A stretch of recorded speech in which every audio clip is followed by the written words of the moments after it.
Hello everyone, welcome to DSS online classes. Myself Rafia Khatun, I am your geography teacher. So let's talk with NCRT class 11 geography, the very first chapter, that is geography as a discipline. Now we are doing so many classes of geography. We will be starting back from the scratch. So we will talk about geography as a discipline. Now this is something that we have covered towards the starting geography as a subject, or as a name we can say, is derived from two words that is used plus geographers, and this is the Greek word which use means earned and graphic means to describe. So what is to the insight to explain was that geography basically is the description of the earth. Now whatever is having on the surface of the earth would be part and partial of chocolate. Now this could happen over the years where it talk about the historical aspects. So we will talking input from the history. We can talk about how many gold. So we would be talking input from anthropology, so on and so forth. So we will later that goes on. However, for now, when we say whatever we describe on the earth's surface is a part of geography. We talk about predominantly the spatial variations on the changes that are landform. So any changes that occurs on the surface of the earth or within the interior of the earth would be part of geography. Now it is you have many modern skills that we are using to understand and explore the various aspects for geography. Some of the tools include GIS's geographical information system, और students इस chapter के अंदर सबसे पहले आप इस chapter में जो पढ़ने वाले हैं उसे ज्योग्राफी को एज अ सब्जेक्ट हम क्यों पढ़ते हैं या ज्योग्राफी हम क्या समझते हैं, कैसे हमें ज्योग्राफी पढ़नी है, इस चैप्टर के अंदर हमें वो पढ़ना है। ज्योग्राफी को आप इससे पहले भी सोशल साइंस के चैप्टर में पढ़ चुके हैं, एज अ पार्ट आपने पढ़ा है, जहाँ पे आपने सोशल साइंस में हिस्ट्री, इकोनॉमिक्स, ज्योग्राफी ये सारी चीज़ें आपने पढ़ी हैं। ज्योग्राफी में आपने पढ़ा है फिज़िकल इन्वायरमेंट, ह्यूमन एक्टिविटीज़ और अर्थ में जो चेंजेस हो रहे हैं, इन सब की वजह से ये सारे क्वेश्चंस जो हैं आपने ज्योग्राफी में समझे हैं, पढ़े हैं। फिज़िकल इन्वायरमेंट क्या है, ह्यूमन एक्टिविटीज़ क्या हैं, और ह्यूमन एक्टिविटीज़ का इम्पैक्ट जो है वो अर्थ के ऊपर किस तरह से होता है, अर्थ के चेंजेस किस तरह से होते हैं, उनके कॉजेज़ आपने पढ़े हैं, उनके होने वाले चेंजेस पढ़े हैं, उनके यूजेस पढ़े हैं। सबसे पहला जो क्वेश्चन अराइज होता है हमारे मन में, जो क्वेश्चन आता है वो है कि हमें ज्योग्राफी क्यों पढ़नी चाहिए। Why should we study geography, right? We live on the surface of the earth, our lives are affected by our surroundings in many ways. We depend on resources to sustain our lives in the surroundings areas. Primitive society subsisted on natural means of the subsistence like edible plant and animal. With the passage of time, we developed technologies and started producing our food using natural resources such as land, soil, water, etc. तो अगर हमें अपने environment और surrounding को जानना है तो हमें ज्योग्राफी पढ़नी है। तो सबसे पहला जो क्वेश्चन अराइज होता है, why should we study geography, हम स्टडी क्यों करें, ज्योग्राफी को क्यों पढ़ें। तो आप ये अच्छे से समझते हैं कि हमारे आसपास में जो भी रिसोर्सेज हैं, जो हमारा जो सराउंडिंग है, जो हमारा जो इन्वायरमेंट है, फ्लोरा है, फोना है, एटमॉस्फेयर है, फिज़िकल फीचर है, सॉयल, लैंड, वाटर, क्लाइमेट, ये सारी चीज़ें ज्योग्राफी के अंदर आती हैं और ये सारी चीज़ों के बारे में हमें पढ़ना और जानना ज़रूरी है। साथ ही साथ हमें ये भी जानना है कि ह्यूमन बीइंग का इनके साथ किस तरीके का रिलेशन है, और जैसे जैसे टेक्नोलॉजीज़ डेवलप होती गई वैसे वैसे रिसोर्सेज का यूज़, टेक्निक डेवलपमेंट, टेक्नोलॉजी और इनका आपस में एक दूसरे के साथ कैसा तालमेल रहा है, सोशल एंड कल्चरल डेवलपमेंट, ये भी हम ज्योग्राफी के अंदर पढ़ते हैं, ज्योग्राफी के अंदर समझते हैं। इसके साथ ही हम ये भी स्टडी करते हैं ज्योग्राफी में कि क्लाइमेट के अकॉर्डिंग वहाँ का कल्चर कैसे बेस्ड होता है या कल्चर में कैसे चेंजेस आते हैं।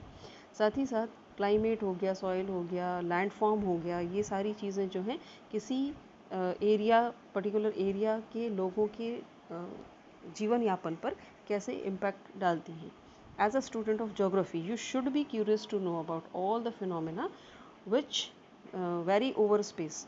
You learn about the diverse land and people. You should also be interested in understanding the change which have taken place over a time. तो आप भी ये जानने को उत्सुक रहते होंगे या आप भी ये जानना चाहते होंगे कि क्यों अलग अलग एरिया में अलग अलग लोगों का रहन सहन है, उनका कल्चर अलग है, वो अलग ढंग से रहते हैं, उनका खान पान अलग है, उनका पहनने और रहने का जो तौर तरीका है वो अलग है। ये आप समझते भी होंगे क्योंकि इंडिया में आपने देखा है और इंडियन ज्योग्राफी को आपने पढ़ा भी है, तो यहाँ पे बहुत ज़्यादा डाइवर्सिटी आपको देखने को मिलती है। क्लाइमेट चैप्टर भी आप पढ़ चुके हैं, फिज़िकल फीचर चैप्टर भी आप पढ़ चुके हैं, जिसमें आपने बहुत सारे अलग अलग तरह के 6 टाइप के फीचर्स को समझा है और उनके अकॉर्डिंग लोगों का जो रहन सहन है, लोगों का जो कल्चर है, जो डाइवर्सिटी है, वो भी आप समझते हैं। अलग अलग तरह के लैंड लोगों की स्टडी हमें ज्योग्राफी के अंदर करनी है। टाइम के अकॉर्डिंग होने वाले जो चेंजेस हैं उन्हें भी समझना है कि पहले स्टार्टिंग एज से जो है, जो प्रिमिटिव टाइम से जो लोग थे वो किस तरह से सर्वाइव करते थे। धीरे धीरे उनका डेवलपमेंट हो गया, टेक्निक्स आ गई, नई नई चीज़ें आ गई, टेक्नोलॉजीज़ आ गई। ये सारी चीज़ें जो हैं वो कैसे धीरे धीरे टाइम के अकॉर्डिंग, ज्योग्राफी एक ऐसा सब्जेक्ट है जहाँ पर आप देखेंगे कि टाइम के अकॉर्डिंग सारी चीज़ों में चेंज आने शुरू हुए हैं, चाहे वो लैंड हो, लैंड मास हो, सॉइल हो, डिज़र्ट हो, माउंटेन्स हो, ये सारी चीज़ें हैं, रिवर्स हो गई, वाटर बॉडीज़ हो गई, ये सब चीज़ें जो हैं धीरे धीरे चेंज हुई हैं और बहुत सारे चेंजेस आपने इसमें देखे हैं।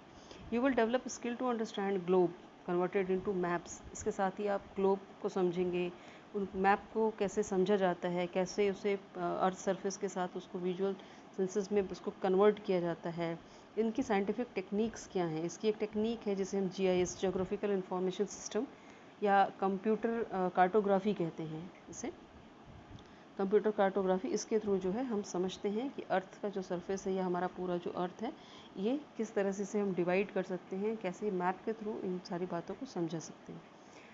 अब did you have remote sense alien photography computer, some of the basic techniques now is one of the video station components in geography, and what does that help us to do now in very and see reprise into special on geographical data. So anything which is mentioned on the table would be represented on map or outside or a sketch of a nation, and that is what we understand by means of map.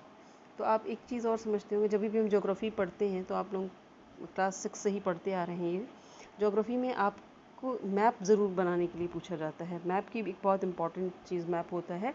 इसके अलावा जब आप धीरे धीरे ऊपर की classes में आए हैं, क्लास 9th में आए हैं, तो आपने ग्लोब को समझा है, ग्लोब के ऊपर कैसे हम किसी पर्टिकुलर प्लेस की लोकेशन को समझते हैं, ये एक बहुत इंपॉर्टेंट है। मैप में आप देखते हैं, आपने इंडिया का मैप भी देखा है, यूरोप के मैप्स भी आपने पढ़े हैं, तो इन मैप को कैसे हम समझते हैं, ग्लोब के ऊपर से कैसे देखते हैं और वो क्यों इम्पॉर्टेंट है, ये भी हम ज्योग्राफी के अंदर पढ़ेंगे और समझेंगे।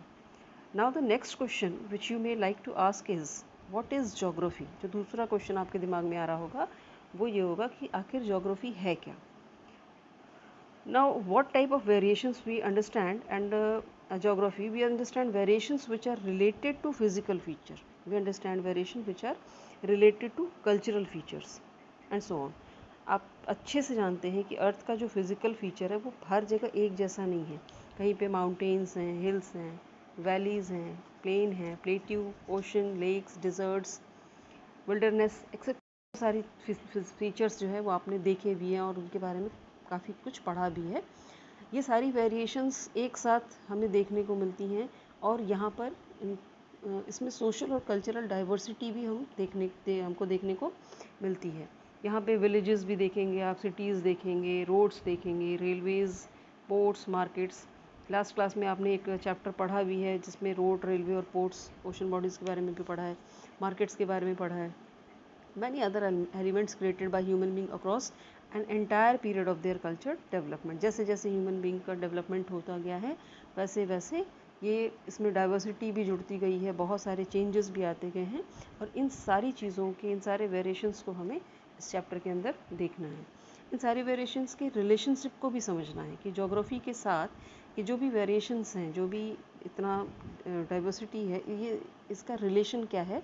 ज्योग्राफी में हमें ये भी समझना है कि ह्यूमन बीइंग का, एटमॉस्फेयर का, उनके आसपास के सराउंडिंग्स का, एनवायरनमेंट का, सॉइल का, लैंड का, वाटर बॉडीज़ का, प्लेट्यूज़ का, साथ में कल्चरल डाइवर्सिटी, ये सारी बातें जो हैं हमें समझनी है। In a very simple words it can be said that geography is a description of the earth. अगर हम आसान शब्दों में कहें तो इसे हम कहेंगे कि ज्योग्राफी क्या है, यह डिस्क्रिप्शन ऑफ द अर्थ है। डिस्क्रिप्शन ऑफ द अर्थ यानी हमारा जो अर्थ है उसको कैसे हम डिस्क्राइब करेंगे, ये हम ज्योग्राफी में पढ़ते हैं। जो है वो किसने किया था? सबसे पहले ज्योग्राफी वर्ड का यूज़ इरेटोस्थेनिस ने किया था। इरेटोस्थेनिस जो हैं वो एक ग्रीक स्कॉलर थे, इन्होंने इस वर्ड को यूज़ किया था। The word has been derived from 2 roots from Greek language, geo that means earth and graphos that means description. They mean description of earth या पृथ्वी का वर्णन। हम इसे हिंदी में अगर कहें तो पृथ्वी का वर्णन। लेकिन कुछ स्कॉलर्स जो हैं इसे description of earth as the abode of human being, कुछ जो स्कॉलर्स हैं वो सिर्फ इसे डिस्क्रिप्शन ऑफ अर्थ ही नहीं मानते, वो ये मानते हैं कि इसमें हम ह्यूमन बींग्स को भी ऐड करते हैं और उनकी एक्टिविटीज़ को भी ऐड करते हैं, क्योंकि वो जो एक्टिविटी करते हैं उसकी वजह से हमने बहुत सारे चेंजेस भी अर्थ के ऊपर देखे हैं। When we talk the same in term of human feature, you again have the activity that human beings can come up with the environment or modify the environment where means of two ways, either adopting to the environment or modify the environment base.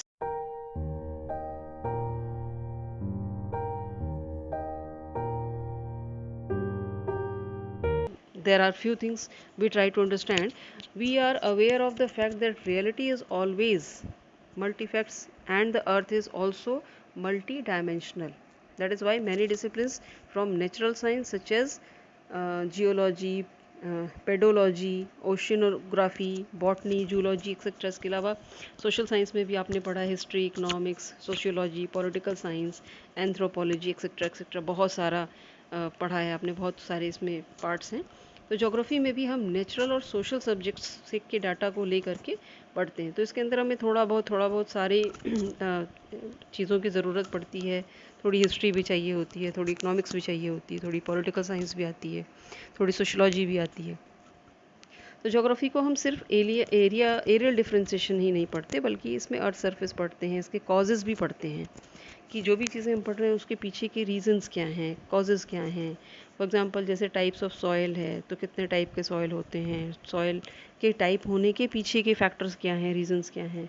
Climate किसी particular area का जब हम पढ़ते हैं तो उसके factors को भी पढ़ते हैं कि अगर डिज़र्ट है तो वहाँ पर क्लाइमेट किस तरह का है, और अगर ओशन बॉडीज़ के आसपास है तो वहाँ का क्लाइमेट क्या है, उसके कॉजेज़ क्या हैं, उसके रीजंस क्या हैं। Market demand, capacity of the farmer to invest and technology inputs etcetera, ये सारी चीज़ें हम ज्योग्राफी में पढ़ते हैं और इनके बीच के रिलेशन को समझते हैं।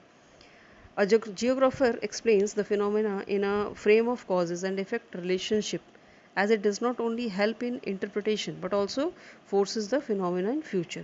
ज्योग्राफी में जो भी फिनोमेना हम समझते हैं उनसे लगातार चेंजेस होते रहते हैं। जैसे माउंटेन्स पहले नहीं थे, आपने पढ़ा है हिमालयन माउंटेन्स के बारे में, बाद में हिमालयन माउंटेन्स डेवलप हुए, डिज़र्ट्स, वॉल्केनोज़, इनसे भी बहुत सारे चेंजेस होते हैं। तो जिसका रीज़न ह्यूमन और नेचर के इंटरेक्शन से हो सकता है, या ह्यूमन और नेचर के बीच में जो इंटरेक्शन हो रहा है, जो भी चीज़ें हो रही हैं वो हो सकती हैं।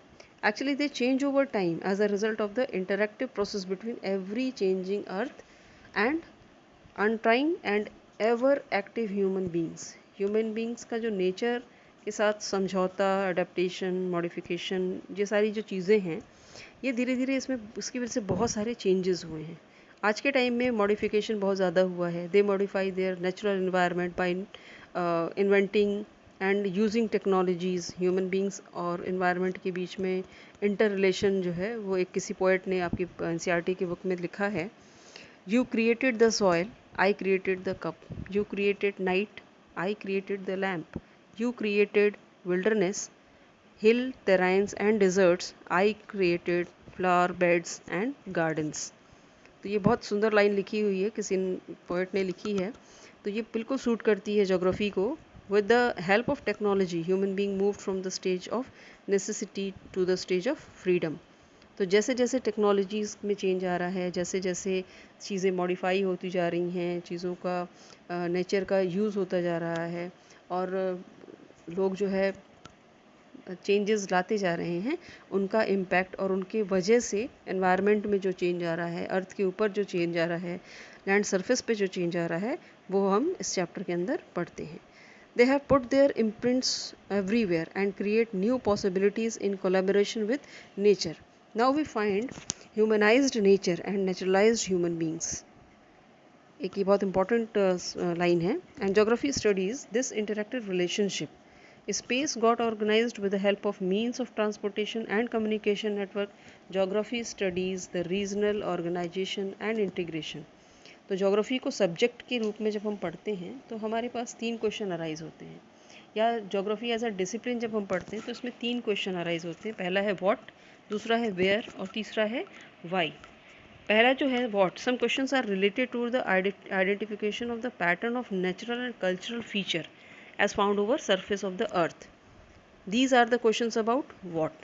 तो जब हम अर्थ के पैटर्न को पढ़ते हैं तो उस टाइम पे, या जब हम इसके सरफेस को पढ़ते हैं तो उस टाइम पे बहुत सारी चीज़ें आती हैं कि अर्थ सरफेस पे कौन सी चीज़ें हैं, उनका कल्चरल उनका फ़ीचर क्या है, उनका नेचुरल फ़ीचर क्या है, उसे हम आइडेंटिफाई कैसे करेंगे, तो क्या है ये सब क्वेश्चन वहाँ पे व्हाट क्वेश्चन अराइज होता है कि ये क्या है, कल्चर क्या है, फीचर क्या है, etcetera. Second is some questions are related to the distribution of natural and human cultural feature over the surface of the earth. These are the questions about where.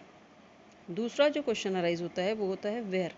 Where मतलब कि हमारी यहाँ की जो फिज़िकल कल्चर है या जो भी चीज़ें हैं ये कहाँ से आती हैं, ये अर्थ के ऊपर कहाँ से आई, इन्हें हम किसके साथ रिलेट कर सकते हैं, कैसे ये चीज़ें जो हैं यहाँ पे दिखाई देती हैं. तो ये सारी चीज़ों को मिला करके हम नेचर के और कल्चर के दोनों के संबंध में देखते हैं या दोनों को एक साथ जोड़ करके देखते हैं. थर्ड जो क्वेश्चन अराइज होता है, the third question is related to explanation और casual relationship between feature and the process and phenomena. The aspect of geography is related to the question why. और लास्ट जो क्वेश्चन अराइज होता है वो है Y, क्यों.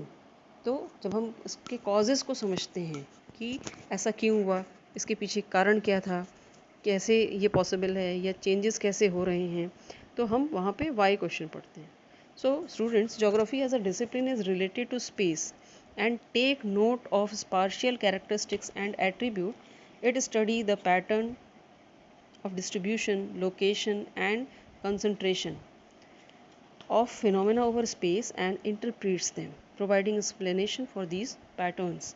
जब हम इन सारी चीज़ों को, इन के तथ्यों के, इनके पैटर्न्स को समझते हैं, स्पेस को समझते हैं, और साथ ही साथ ह्यूमन बॉडी के साथ, ह्यूमन बीइंग के साथ जो इनका इंटर रिलेशनशिप है उनको समझते हैं, उनके इंटरेक्शन को समझते हैं, और उनके इंटरेक्शन से होने वाले फिज़िकल चेंजेस को जब हम समझते हैं तब हम जो है समझते हैं कि हमें ज्योग्राफी क्यों पढ़नी चाहिए या ज्योग्राफी की क्या इम्पोर्टेंस है. सो children, that's it. I will meet you in the next video. Till then, bye. Take care. Thank you.